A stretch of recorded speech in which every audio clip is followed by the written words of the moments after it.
Hello and welcome to What's the Story Ghost. I'm your hostess Annette. And I'm Steven. They're getting more aggressive every time you do that. Well, this is take 42. I know. Today we are on episode 15. Steven, Yes, do you know anything about Waverly Hills Sanatorium? I know a little bit, but I'm going to save it till later in the hopes that you didn't already know this snippet of information. And that I'll Okay. be snippety. Snippety. Yeah, Okay, I'm in a cool. snippety mood. You very seldom know what I'm going to... were you snooping? I think you were snooping. I snoop. Snooped. Okay, we crack on? Crack on. So before we begin, I just want to make sure people know the difference between an asylum and a sanatorium, or maybe I'm the only person who assumed they were one and the same. An asylum is meant to be an institution offering shelter and support to people who are mentally ill. Unfortunately, far too many times in the past, we hear of institutions being closed due to neglect or ill treatment of patients. And a sanatorium is an establishment for medical treatment of people who are convalescing, which is resting, or have a chronic illness. From the family home, built on the land in 1883, to Waverly Hills Sanatorium opening its doors to treat tuberculosis in 1910, followed by a huge renovation in 1926 that was then needed to accommodate the exploding epidemic until an antibiotic was found in 1943, and the facility closing its doors in 1961, what happened in that time is a tale not for the faint of heart. Waverly Hills is known as one of the most haunted locations in the world. Today, the Waverly Hills Historical Society operates tours, an annual haunted house, and a holiday laser show to raise funds for the restoration of the building. This lofty, bat-winged Gothic building, with its original gargoyles, has a reputation that more than fits the somewhat spooky appearance. We'll start at the beginning. Before Waverly Hills was a hospital, it was a home. Major Thomas H. Hayes originally owned the land outside Louisville, Kentucky in 1883. The home was located far from the city and was quite secluded. Hayes had one daughter, and she was very educated. She wanted to teach as she grew older, so Hayes built her a one-roomed schoolhouse. Here his daughter would teach the local school children. She asked could she name the school the Waverly School, after her favourite author Sir Walter Scott's novels. Hayes reportedly liked the name so much, he named the entire property Waverly Hill. In the early 1900s, tuberculosis was ravaging the United States, and Louisville was hit particularly hard because of its growing industrial economy. The Board of Tuberculosis Hospital was formed in 1906 to find a suitable location for a hospital to treat tuberculosis. Waverly Hill was considered to be an ideal location due to its distance from the city and its quiet surroundings. The fact that Waverly Hill was also at a high altitude was thought to be a contributing factor as well, as it would have had a better air quality. The board liked the name Waverly Hill and kept it. So a small hospital was built, fit to treat about 40 to 50 patients. Nicknamed the White Plague, tuberculosis was raging through the US, with no known origin or cure. There seemed to be some progress being made by the doctors at the new sanatorium at Waverly Hills. They noticed their patients, who were able to rest and had access to clean air and sunshine, seemed to be doing better than others.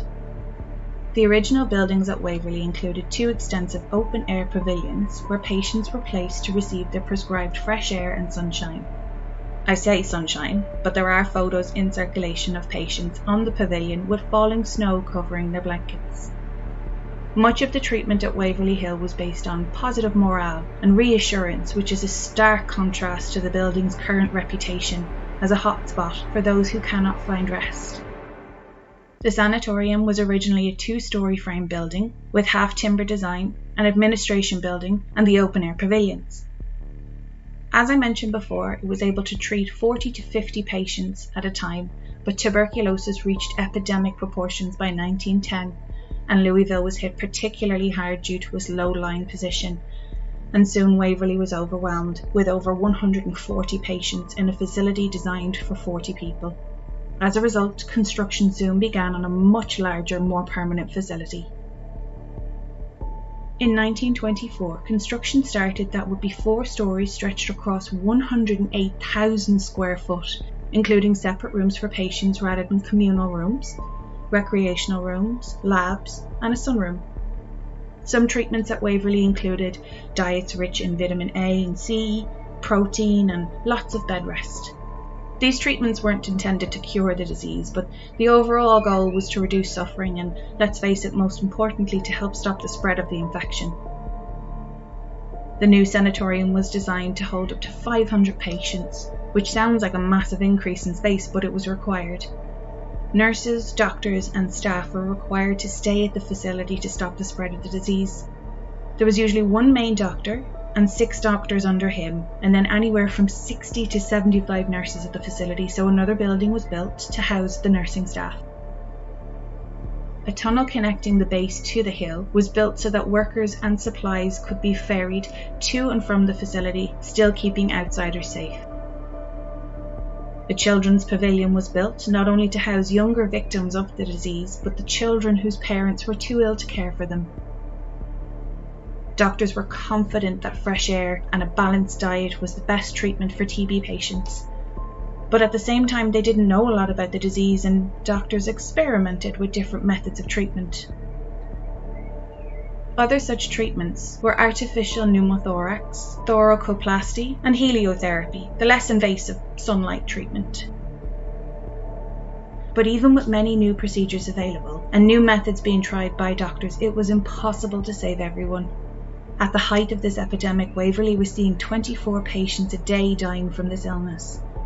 The number of patients leaving the hospital in body bags was starting to have a dramatic effect on the morale of patients still trying to stay positive, which was problematic as it was the hospital's main form of treatment. So the administrators started moving the bodies via the supply tunnel to hide the morbid evidence from the other patients, earning the tunnel the nickname the death tunnel.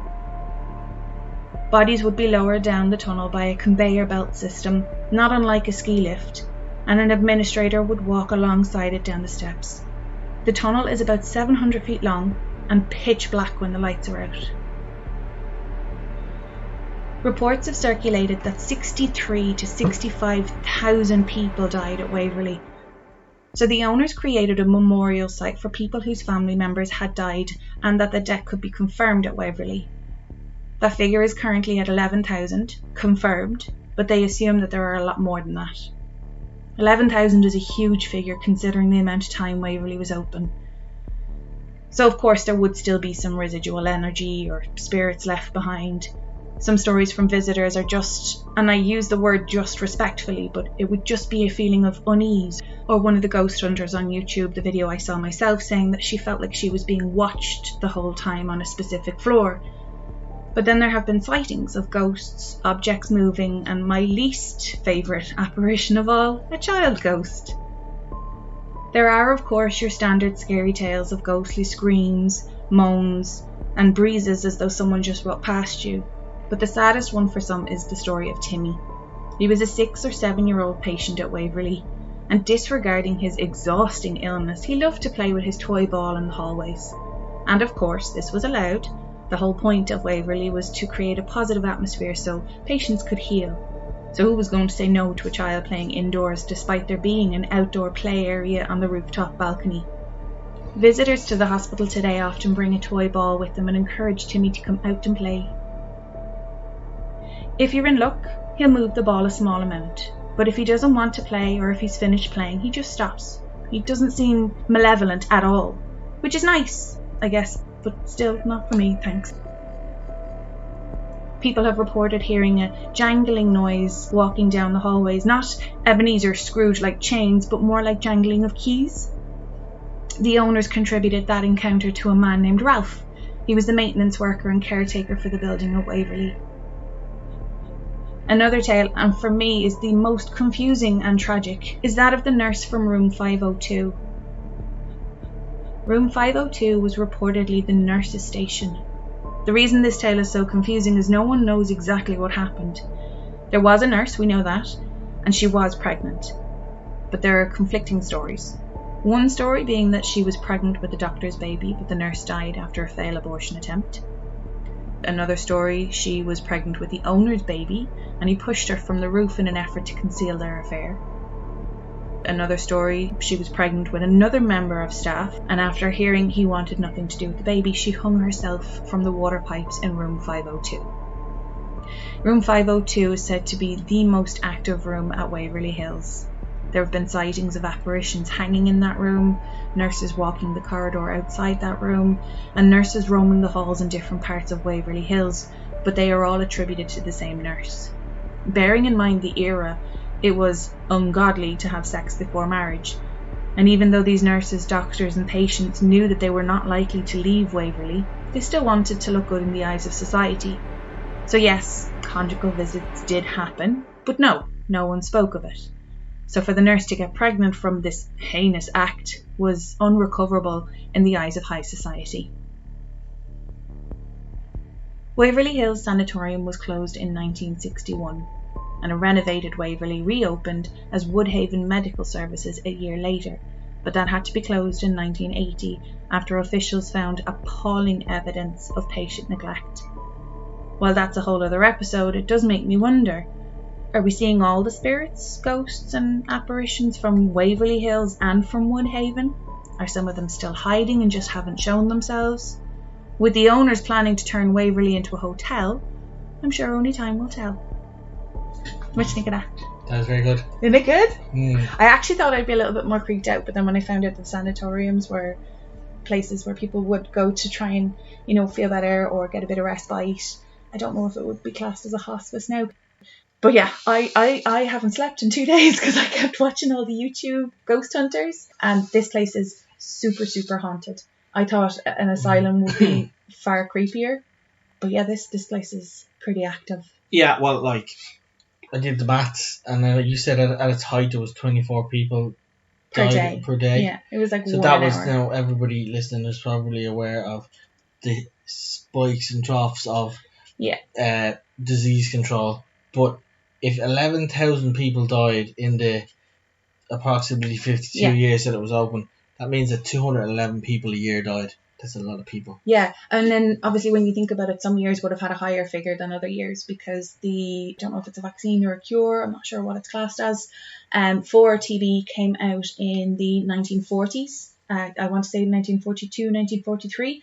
It didn't get as far as Kentucky until the late 40s, so we're talking about 5-6 years. Like, it wasn't just months, it was a couple of years. And then because they were overstretched, understaffed, they had so many people in that sanatorium, so it took forever to try and get everybody well. The first mentioning I ever heard of tuberculosis was obviously when I was much, much younger, but then in more kind of pop culture references in Captain America. Do you remember when he was doing his 5,646th application to join the army, and someone said, what did your dad die of? And he said mustard gas, and he said, what did your mum die of? And he said, got TB, couldn't shake it. And I was like, what the hell is TB? So I looked it up, and it's to do with your lungs and that. Because when I was doing the research for this episode, I didn't. There's parts of this that my sister might not want to listen to, so you can turn away now. But there is one part where turning doesn't stop the noise coming. I know. So basically, what they tried. It's not the worst things that doctors could have done, but a lot of the treatment was very unorthodox, where they used to crack people's ribs. Oh, nice. To give them more room to breathe. But one of the things I looked up, and I never knew about this because why would I look up medical terms, was the artificial pneumothorax. They collapse your lung. No, sorry, I lie. They let air and gas into your chest cavity to make more room so that your damaged lung can heal. Now, it all sounds very barbaric, but a lot of the treatments that they were doing were actually working. And then the sunlight and the good diet and all that kind of stuff, I think it was called hygiene treatment or something like that. Yeah. So you'd basically look at this building, even now, it looks like it has no glass on the window panes at the front of the building, but there never were any windows. They're open spaces. It's literally just this very long pavilion that goes the whole length of the building. And you would be in your room, and every morning you would be wheeled out of your room and you'd be left on this pavilion to just embrace the fresh air. And now if you look at it on Google Maps or if you watch any of the ghost hunter videos on YouTube, you'd see that there's lots of trees, but there was no trees back then. So there was no shelter from... Trees weren't invented until the 1980s. But none of the trees were there, so there was no shelter from that cold, bitter wind that came in. And like I said in the episode there are pictures online of them sitting out. I don't even think it was actually in the pavilion. It looked like they were just left out in the yard. But they were looked after. Like, I'm not saying they were neglected. I think this was more the treatment was unorthodox. But then people started to get really freaked out at seeing people that they may have been in a bed beside or in a room beside or on the same floor as, and all of a sudden they go down for a treatment and they don't come back up again. So they started to ferry the bodies down an elevator shaft, and then they would go down the death tunnel. And they'd go all the way down there. It's about 700 feet, and an ambulance would meet them on the way. And then eventually it just got too heavy with all the bodies that were piling up, and they ended up having to have their own morgue. And then sometimes the pathologist, he just couldn't do autopsies. And I'm kind of like, well, I can give you two guesses as to what the poor chap died from. But yeah, it just got far too much. It got far too heavy. And like thinking they went from, I think the facility was first opened to treat 2 people. And then they expanded to 40 to 50 people. And then out of nowhere, they're looking at 500. And it was never 500 people staying there. It was always more. Just on the tunnel. Yeah. I actually was Googling and looking at some YouTube clips. Oh, really? And this chap, and I can't remember his name, and I can't remember when he released it, so it's all unverified. But he was talking about his experience when he went there. And by the way, you can go on tours, and it's 30 to 40 quid for a 2-hour ghost tour, or a similar price for a historical tour, up as far as an overnight stay, which is $1,000. But this guy and his crew went to do this, but he said it was a weird night because I think he went to leave because it got all weird when the police showed up to arrest. They ended up arresting the caretaker because I think he must have got bored and was messing with the ghost hunters. Yeah. But the police ended up having to chase him into the forest because he pulled a gun. But there you go. So maybe there's no ghost. It was just caretakers all along. Well, there is a ghost of a caretaker. See, it's crazy though, because one of the guys that I was watching, I think his name was Josh. He had a crew of another guy, both very young. They were in their 20s. A young girl, maybe in her 20s, and then an older guy, maybe our age, maybe 30s. They had everything with them. They had the EVP gear, they had cameras, they had this, that, the other, but they were daring each other to go walk down there without your light on and call Timmy and all this kind of stuff. And I'm sitting there going, you paid €1,000 to be there overnight to scare the bejesus out of each other. I was like, you are my kind of people to watch, but I won't be going with you. That's okay. Because I'd be the fool that if someone said, I dare you, I'd be like, all right, fine. And the whole time I would be terrified. Well, let me tell you this one this was a news report from March 2022. You know, you've seen all the tunnels and I bite my nails. And just picture this long dark tunnel that it looks like it's, from my perspective, it looked like it was about 45-degree angle. Down this hill, no windows, nothing. And this is in modern times, it's drippy, and as you get lower, it gets wetter, obviously, because there's more pressure down and there's more water being pushed through. And you can see the steps that you were talking about and the long slope. It's like, it looks kind of like wheelchair access. Yeah, so there's steps on the left and then there's the ramp. So imagine you're paid for your tour, you're walking around, you're in this, and you're getting all the history or the ghosts, and you're getting to start all creepy. And then there's a storm.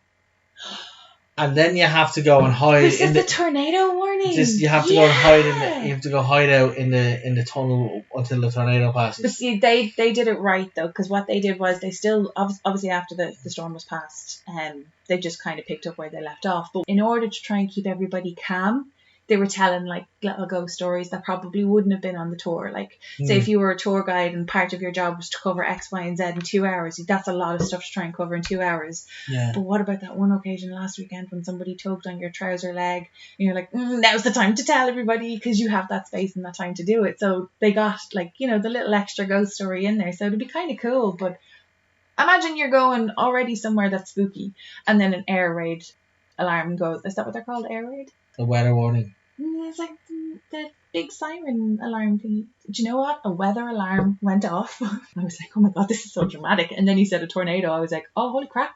I don't know how people do that. I love watching it. It's kind of like true crime. I love listening to true crime. No, obviously I don't want to be involved in true crime, but I can't cover true crime. I don't have. I would be overly scared and overly giddy and overly emotional. I would invite in all genres of emotion. All of the apparitions would be just clinging to me. I'd be letting off that much energy because the guy Josh I was watching, he actually said that a lot of his equipment was glitching, and I was like, what the hell is this? And then they were like, our equipment is glitching because they gave the ghosts permission to use their lights and their electric equipment to take the energy from it so that they could communicate with them. And I was like, but now you have no lights? Yeah. Have you any other questions for me? No. I'm trying to cover a variety of different things, but I really, really wanted to cover the asylum that you were telling me about. The asylum American Horror Story is based on it. Yeah. But I can't remember the name of it off the top of my head now. So we might leave that for a couple. I want to say. I don't know. Make it begins with a W again. Oh, Waterloo. No, maybe it begins with an S. It was a school. It was a something state school. The start of the asylum Intro. American Horror Story reminded me of the couple you were talking about going visiting, just for the crack of scaring, whereas this particular couple broke into an asylum and it was their honeymoon and they used to just go around to odd scary points and make whoopee. Do you know what though? That came into my head because there was stop. Do you know BuzzFeed? I know of it. You know they do lots of programs. There was this unconfirmed or something show that they did where they went and they did the visit in Waverly, and one of the guys said to the other fella, like the obviously not so scared, turned around to the scared of everything. So the you turned around to me and said, put your hand in whatever the big letterbox was of this door that wasn't open. He said, just stick the camera in or put a sensor in or something. And he was just like, what?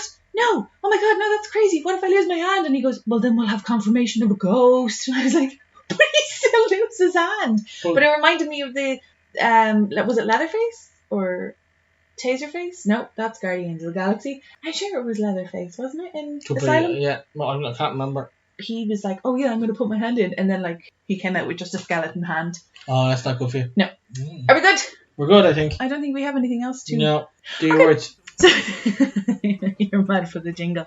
Okay, so if you have any questions or queries on today's episode or comments that you would like to DM us, our Instagram is What's the Story Ghost.